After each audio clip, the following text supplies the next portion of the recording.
Everybody good morning. देखिए आज हम पॉलिटिकल साइंस में हमारा जो मौलिक अधिकार है, मूल अधिकार है, उनके बारे में हमने पिछले कंटेंट में चर्चा की थी।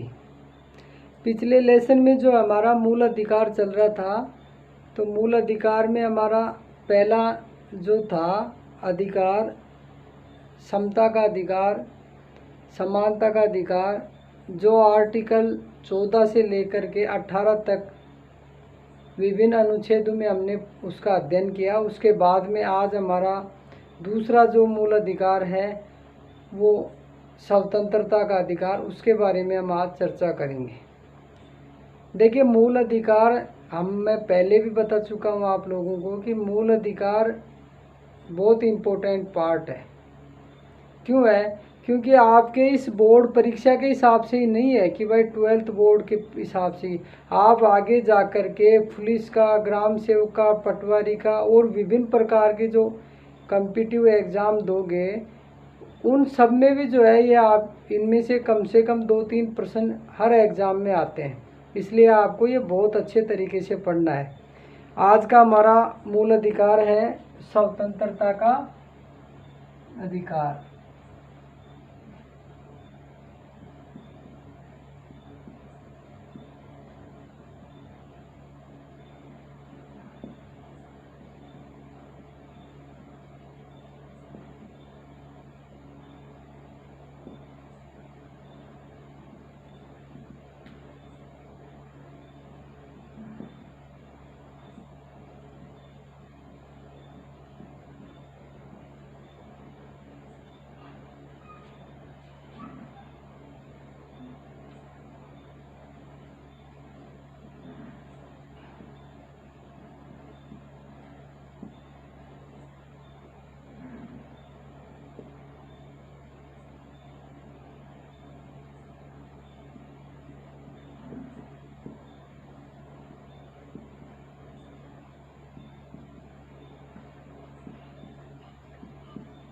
देखिए, स्वतंत्रता का अधिकार ये जो है अनुच्छेद 19 से 22 तक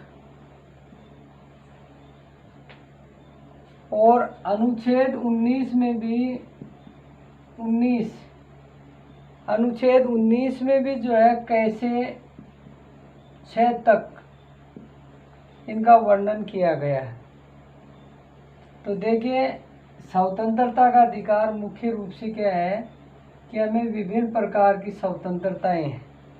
देखिए, वो स्वतंत्रता कैसी हो सकती है, वो देखिए, हमारी धार्मिक स्वतंत्रता हो सकती है,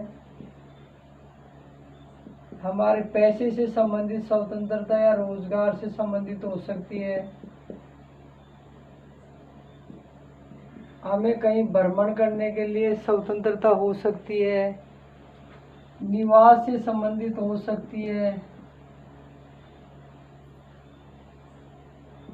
हमें शिक्षा एवं संस्कृति से संबंधित। इसके अलावा देखिए,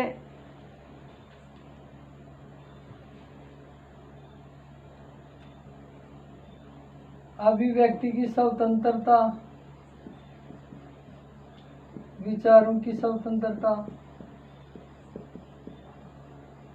ये जो है बहुत सारी स्वतंत्रता है जिनके लिए प्रत्येक व्यक्ति जो है प्रयासरत रहता है कि हमें स्वतंत्र वातावरण मिलना चाहिए ताकि हम अधिक से अधिक विकास कर सकें। तो ये बहुत सारी जो है स्वतंत्रताएं प्रत्येक मानव जाति का प्राणी या व्यक्ति चाहता है। अब देखिए, अनुच्छेद 19 है उसमें अनुच्छेद 19 जो है वो देखिए विचार अभिव्यक्ति की स्वतंत्रता की व्याख्या करता है। देखिए क्या है, प्रत्येक व्यक्ति अपने विचार रखना चाहता है। मान लीजिए कुछ व्यक्ति है अपना अच्छा विचार दे सकता है, पर कोई लोग सुनना नहीं चाहे। जैसे क्या होता था कि प्राचीन काल में जब हमारे यहाँ ईस्ट इंडिया कंपनी का शासन था, अंग्रेज़ों का शासन था, तो अंग्रेज़ लोगों को यदि मान लीजिए हमारे यहाँ कोई भी जो है किसी तरह की कोई बात उनको कहना चाहता था, पर वो लोग सुनते नहीं थे, उनके खिलाफ यदि कोई बात होती तो वो कड़ी सज़ा देते थे। इसलिए जब भी हमारा देश आज़ाद हुआ और जैसे ही संविधान निर्माण किया, तो संविधान निर्माताओं ने ये सोचा कि जो है अभिव्यक्ति और विचारों की स्वतंत्रता प्रत्येक व्यक्ति को या प्रत्येक नागरिक के लिए होना चाहिए, तभी वो अपनी बात स्पष्ट कह सकता है कि वो क्या कहना चाहता है। नंबर 2, पर उसमें भी ये है, देखिए मुख्य रूप से प्रेस की स्वतंत्रता हो सकती है, ध्वजारोहण की स्वतंत्रता हो सकती है, लोकाधिकार नियत है, पर ऐसा भी नहीं हो कि वो व्यक्ति जो है किसी अपने देश के खिलाफ बोले, देशद्रोही विचार रखे, तो ऐसे में जो है उसको ऐसी स्वतंत्रता से उसका बहिष्कार कर दिया जाएगा या ऐसी स्वतंत्रता कानूनी रूप से हनन कर लिया जाता है। देखिए इसी में अनुच्छेद जो है ख है, वो देखिए अनुच्छेद जो ख है वो सभा और सम्मेलन, सभा और सम्मेलन की अनुमति।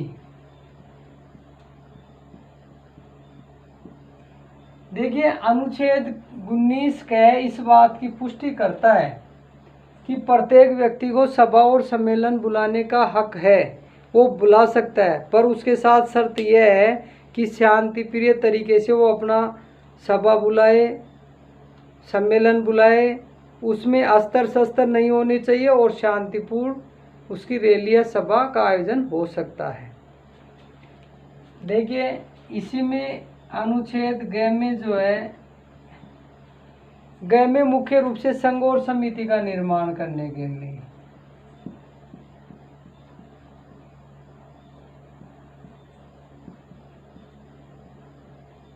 देखिए समिति और संघ का निर्माण की हम बात करें तो देखिए जैसे सहकारी समितियां हैं,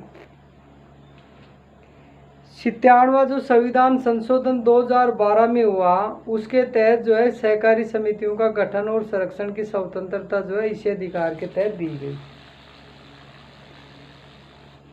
ये 2012 में 8 साल पहले जो है 97वां जो संविधान संशोधन किया उसमें हमारी जो सहकारी समितियां थी, उन सहकारी समितियों को जो है इस प्रकार का अधिकार दिया गया ताकि वो अपना निर्माण करके अपनी समितियां बना करके, चाहे वो किसान विकास समिति हो, चाहे वो सहकारी समिति हो, चाहे वो ग्रामीण विकास समिति हो, कोई भी समिति हो, वो जो है नियम कानूनों के अनुसार अपनी समिति बना करके और अपनी समिति का गठन कर सकते हैं, संरक्षण कर सकते हैं। इस बात की स्वतंत्रता अनुच्छेद 19 ग में दी गई है।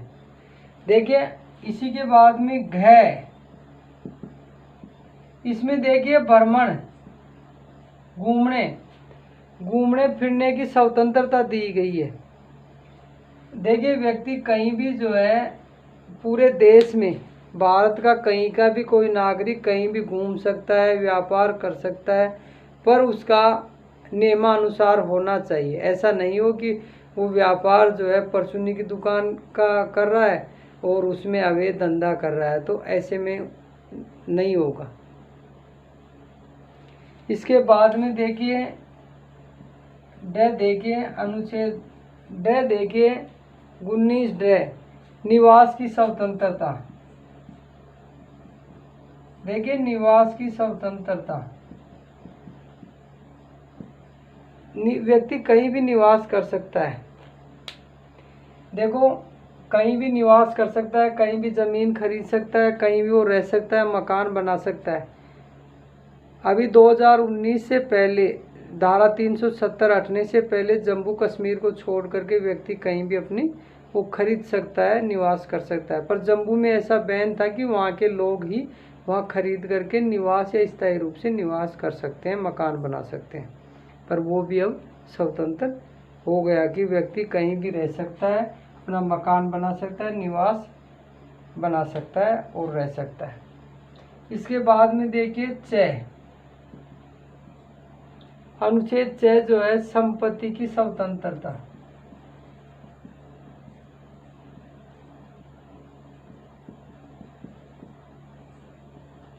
देखिए ये है, इसको फिलहाल जो है अधिकार को हटा दिया गया है। 44वां संविधान संशोधन जो है 1978 में हुआ, तब से जो है इसको हटा दिया गया है और ये मात्र कानूनी अधिकार रहा है। इसलिए आपको ये भी बता दूं मैं कि इसको अनुच्छेद 300 में 300 क में कानूनी डाला गया है, कानूनी अधिकार है, ये अब मूल अधिकार नहीं है। कौन से संशोधन में हटाया गया है? 44वां संशोधन 1978 में इसको हटा दिया गया। देखिए अब अनुच्छेद इसका लास्ट जो है 6 है।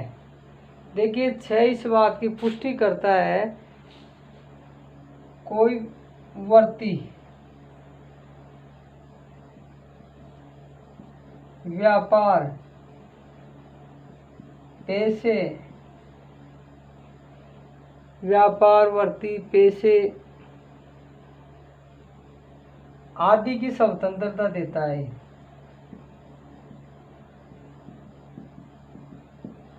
देखिए अनुच्छेद 19(6) जो है इस बात की पुष्टि करता है कि कोई भी व्यक्ति अपने जीवन यापन के लिए व्यापार कर सकता है, कहीं भी कर सकता है, इसको स्वतंत्रता है, पर वो व्यापार जो है नियमानुसार होना चाहिए। ये देखिए अनुच्छेद 19। देखिए अनुच्छेद 19 जो है हमने पढ़ा, अनुच्छेद 19 है स्वतंत्रता का अधिकार दिया गया है। स्वतंत्रता कैसी? विचार और अभिव्यक्ति की स्वतंत्रता, आराम से व्यक्ति बोल सकता है, सम्मेलन कर सकता है, संघ समिति का निर्माण कर सकता है, भ्रमण कर सकता है, निवास की स्वतंत्रता, संपत्ति की स्वतंत्रता, वर्ती और व्यापार की स्वतंत्रता। देखिए क में जो है विचार अभिव्यक्ति की दी है, ख में सभा सम्मेलन की दी है, ग में संघ समिति निर्माण की है, ग में भ्रमण की है, अड़ में जो है निवास की है, और 6 में संपत्ति की स्वतंत्रता, और 6 में वर्ती व्यापार की। ये हमारा आर्टिकल 19 जो है बड़ा इम्पोर्टेंट आर्टिकल है, इसके बारे में हमने अध्ययन किया।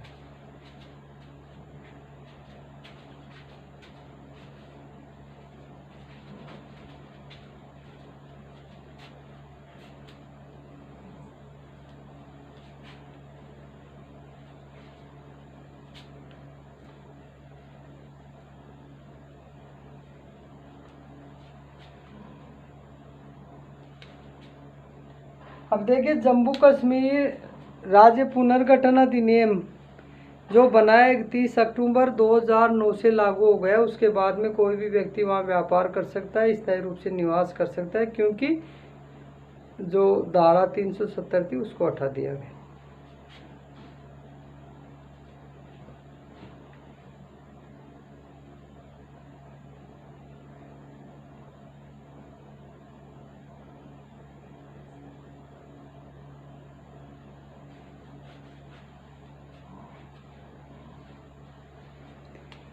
देखिए अनुच्छेद 20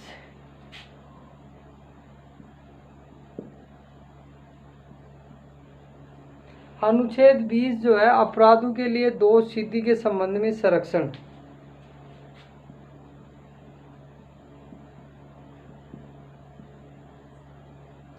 अपराधों के लिए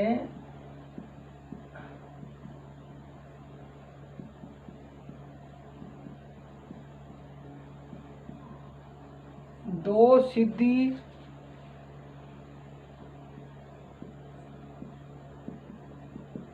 के संबंध में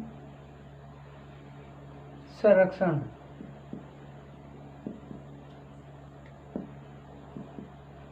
देखिए कोई व्यक्ति जो है मान लीजिए अपराधी है, इस बात की पुष्टि कौन करता है? दोष सिद्ध कौन करता है? न्यायालय करता है। तो इससे संबंधित जो प्रावधान है वो ये होता है कि कोई प्रचलित विधि का उल्लंघन ना हो, अपराध तब तक अपराधी नहीं हो, दोहरे दंड का निषेध नहीं हो। एक मान लीजिए एक अपराध के लिए एक ही दंड मिलता है। स्वयं के विरुद्ध जो है वो व्यक्ति, इसमें 3 चीज़ें हैं। नंबर 1 है कि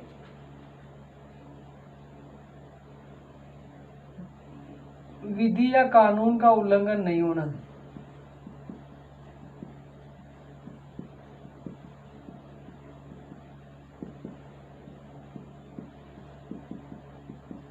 जब तक व्यक्ति दोष सिद्ध नहीं हो।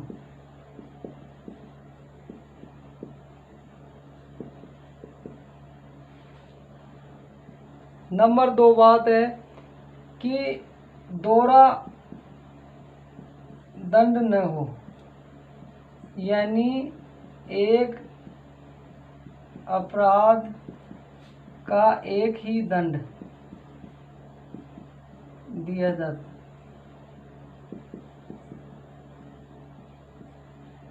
नंबर तीसरी बात यह है कि कोई व्यक्ति जो है स्वयं के विरुद्ध गवाही देने हेतु बाध्य नहीं किया जा सकता। किसी व्यक्ति को बाहरी दबाव से स्वयं के विरुद्ध गवाह नहीं बनाया जाए।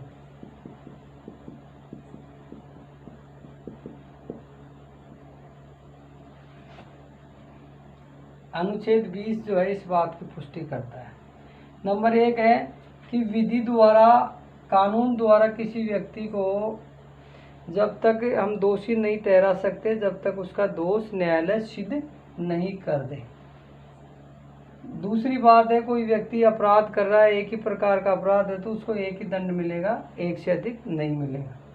किसी व्यक्ति को जो है उसी के खिलाफ, स्वयं के खिलाफ किसी दबाव से उसको गवाह बनाने के लिए या गवाही देने के लिए बाध्य नहीं किया जा सकता। देखिए अनुच्छेद 21 देखिए,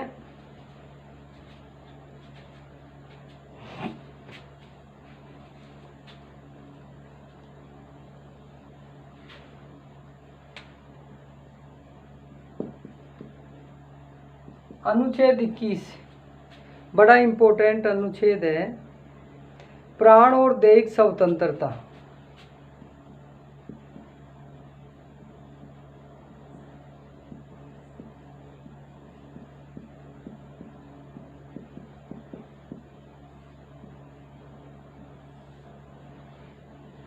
देखिए इसमें कई चीज़ें हैं कि कोई व्यक्ति जो है अपने आप में मर नहीं सकता, किसी व्यक्ति को जो है मारने से संबंधित प्रेरित नहीं किया जा सकता, वो भी जो है उसमें कोई व्यक्ति अपने आप में फांसी नहीं लगा सकता। यह जो है इस बात की पुष्टि करता है कि कानून उस व्यक्ति को जो है संरक्षण प्रदान करे। किसी व्यक्ति को उसके शरीर व जीवन जीने की स्वतंत्रता सिर्फ कानून द्वारा स्थापित प्रक्रिया से वंचित नहीं किया जा सकता उसको। अनुच्छेद 20 और 21 ऐसे अनुच्छेद हैं जिनको आपातकाल के समय भी क्या नहीं किया जा सकता है, निलंबित नहीं किया जा सकता है। ये 44वां जो संविधान संशोधन हुआ 1978 में, उसमें जो है इस बात की पुष्टि की गई है। जब जबलपुर बनाम मध्य प्रदेश वाद हुआ था, देखिए एक वाद हुआ था, जबलपुर मध्य प्रदेश का है शहर बनाम मध्य प्रदेश, ये 1976 में वाद हुआ था। इस वाद में अनुच्छेद 20 और 21 को सुप्रीम कोर्ट ने ये कहा था कि इनको आपातकाल में भी निलंबित नहीं किया जा सकता है।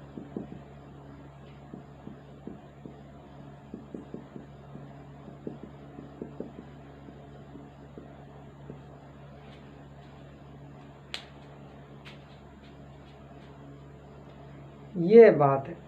इसके बाद में देखिए एक इसमें इम्पोर्टेंट जो है अनुच्छेद 21 में देखिए 21 का जोड़ा गया है। ये देखिए पहले जो है नीति निर्देशक तत्वों में था, नीति निर्देशक जो तत्व थे उनमें जो है ये अनुच्छेद था, तो इसको यहाँ से हटाकर और इसको मौलिक अधिकारों में कैब में दे दिया गया, और इसका मतलब है निःशुल्क व अनिवार्य शिक्षा।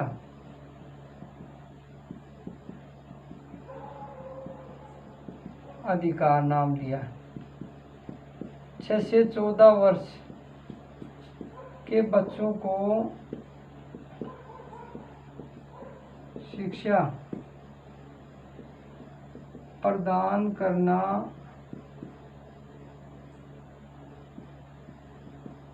समाज का तथा माता पिता की जिम्मेदारी।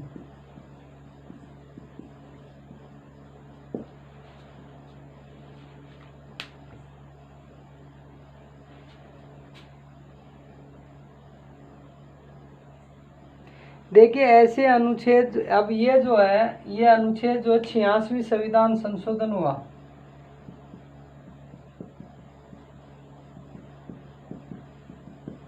देखिए 86वां संविधान संशोधन किया गया ये 2002 में,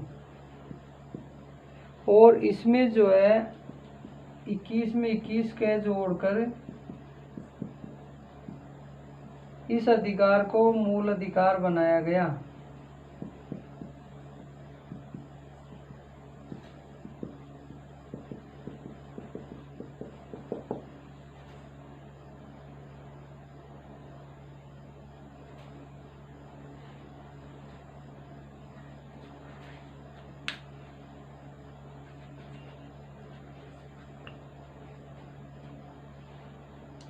इसके बाद में देखिए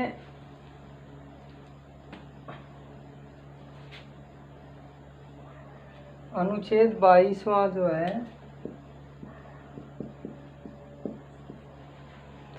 कुछ दशाओं में गिरफ्तारी और निषेध से संरक्षण।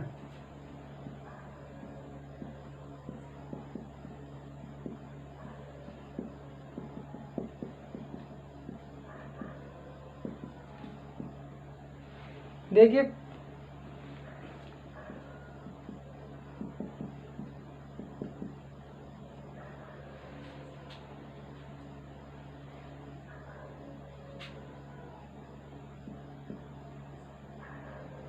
गिरफ्तारी और निरोध से संरक्षण।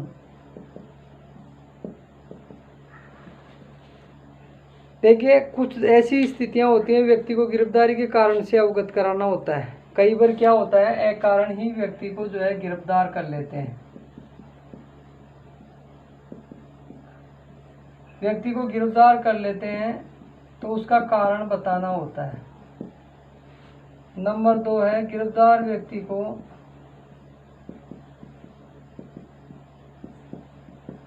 चौबीस घंटे के अंदर न्यायालय में पेश करे। तीसरी बात है गिरफ्तार व्यक्ति वकील की परामर्श ले सकता है।